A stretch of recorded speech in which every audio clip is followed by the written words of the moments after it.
Bienvenue à toi, futur investisseur.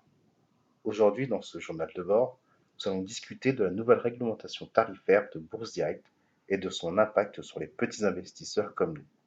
Plus précisément, nous allons parler des changements concernant le montant minimum pour passer des ordres.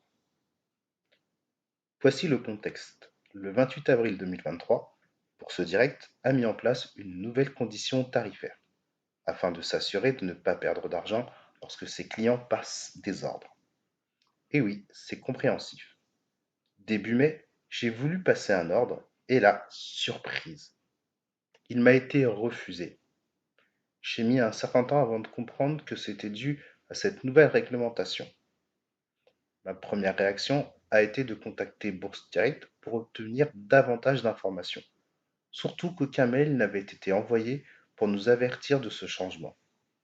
J'ai alors envisagé de laisser tomber Bourse Direct ou de changer de courtier. J'ai donc jeté mon dévolu sur Boursorama.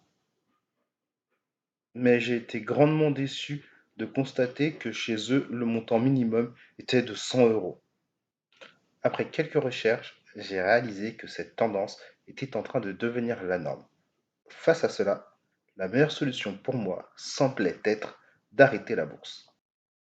Car avec ma stratégie d'investissement de 10 euros par mois, il me faudrait attendre 8 mois pour passer un ordre.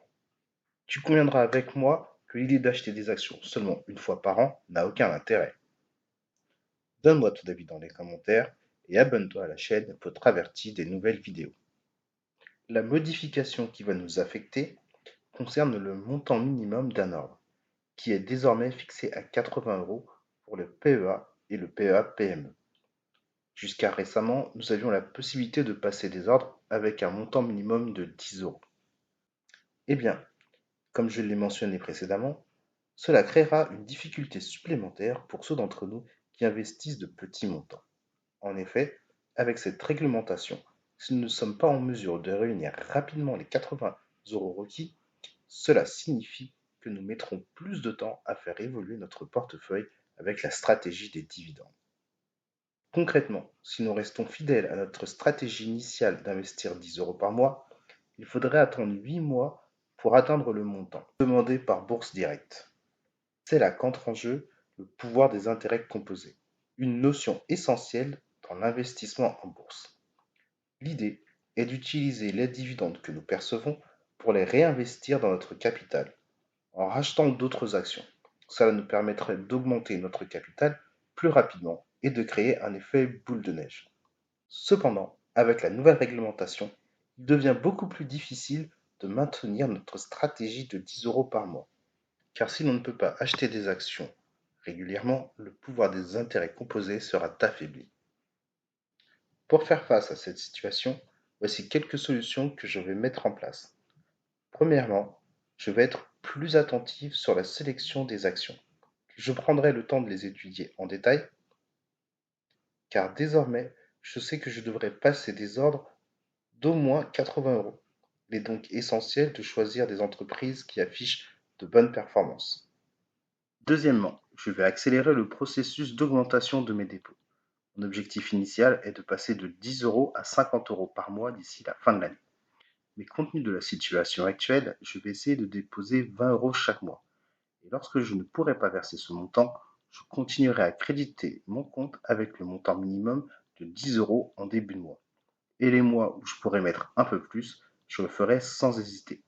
Cette approche vise à rassembler les 80 euros requis plus rapidement, évitant ainsi d'attendre 8 mois pour passer un ordre.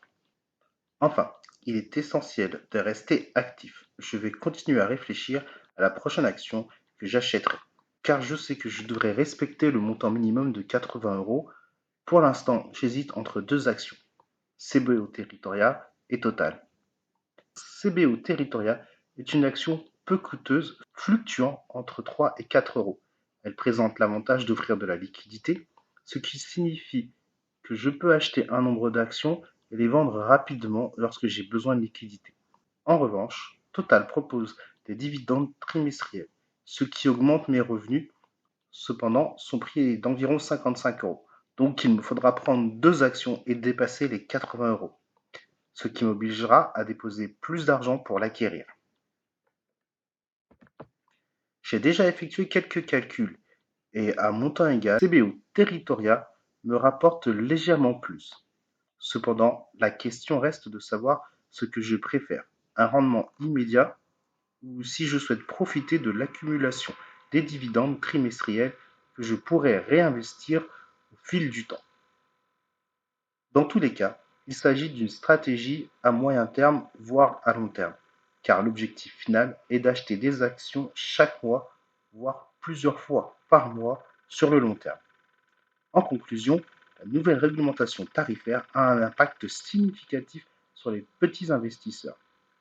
Alors, cela nécessite une adaptation de notre stratégie en prenant en compte le montant minimum plus élevé pour les ordres. Il est essentiel de rester actif et de sélectionner soigneusement les actions et d'ajuster nos dépôts pour atteindre plus rapidement le montant requis. N'oublions pas que notre objectif est de tirer parti des intérêts composés pour accélérer notre croissance. Alors restons motivés, adaptons-nous et continuons à investir pour atteindre nos objectifs financiers à long terme. Merci de m'avoir suivi dans ce journal de bord.